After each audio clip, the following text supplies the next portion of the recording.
You ever hear a piece of advice that sounds, perfectly wise to one person, but just completely offensive to another? Well, today we're going to dive into the hidden logic behind one of those common sayings about failure, and we're going to uncover why it triggers such powerful and totally different reactions. Yeah, you've heard this one a million times, right? Rejection is redirection. It's kind of the go-to mantra for being resilient. It's supposed to soften the blow of a setback by, framing a closed door as a sign that you should be looking for an open window somewhere else. But here's the thing. For some people, this simple little phrase doesn't feel empowering at all. It feels cheap, like you're trying to dodge something important. And that's really the core puzzle of this whole explainer. Why does this seemingly positive advice make a specific group of people so angry? The answer, as it turns out, is hiding in the data. Okay, so let's get right into it. A global poll actually gives us this amazing statistical key that unlocks this whole puzzle. It shows us exactly who is most likely to push back against this mindset, and more importantly, why. This right here, this is our key. Now, this number might not look like much, but it's a really significant statistical correlation that comes from a poll of over 500 people across 65 different countries. It's a signal, a powerful one, that connects a very specific psychological profile with a really strong opinion about rejection. And here's what that number means. It shows a direct link. The more a person's worldview lines up with what the spiral dynamics model calls the blue value system, the more likely they are to strongly disagree with the idea that rejection is just redirection. So, what in the world is the blue value system? All right, let's decode this thing. To really understand this strong reaction, we have to first get a handle on the core logic of this blue worldview. It all comes down to how they see the world. So, the blue worldview is built on this really solid foundation of principle and order and accountability. It kind of operates on the deep belief that there is a right way to do things, and that things like rules and duty, well, that's what gives life meaning and stability. And this gets right to the heart of it. For someone with a blue mindset, rejection isn't just neutral feedback. No way. It's a profound moral signal that a rule was broken or a duty was failed. So, to just casually reframe that as redirection feels like you're completely sidestepping your responsibility.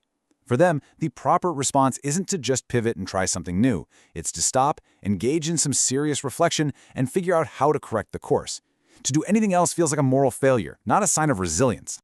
Now, to really get the blue perspective, it helps to see how other psychological profiles handle the exact same situation.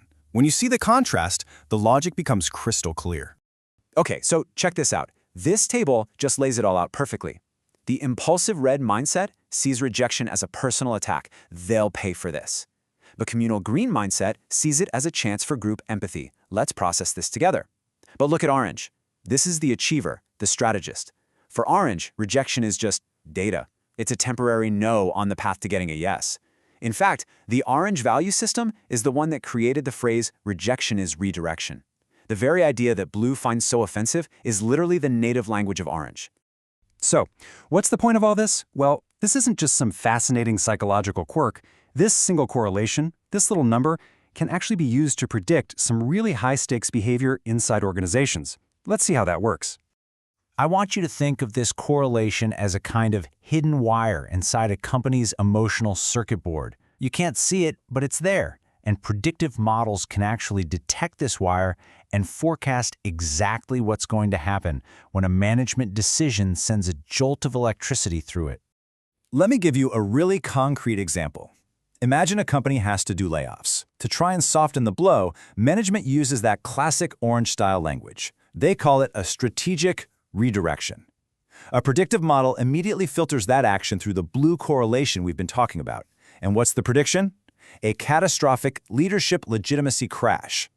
The duty-oriented blue staff, they don't hear reassurance. They hear leadership completely avoiding the moral weight of their decision. And in that one moment, all trust is completely shattered. This kind of analysis, it really represents a huge paradigm shift for how we think about leadership. It's moving us away from this one-size-fits-all approach to a much, much smarter way of making big decisions. Yeah, this is a fundamental change. The old way of thinking about management was all about the action itself. What should we do? But the new world, it focuses on the psychological profile of the person on the receiving end. The question is no longer just, what's the right action? But rather, how will our people with their specific worldviews interpret this action? It's a massive shift from action-based logic to profile-based logic.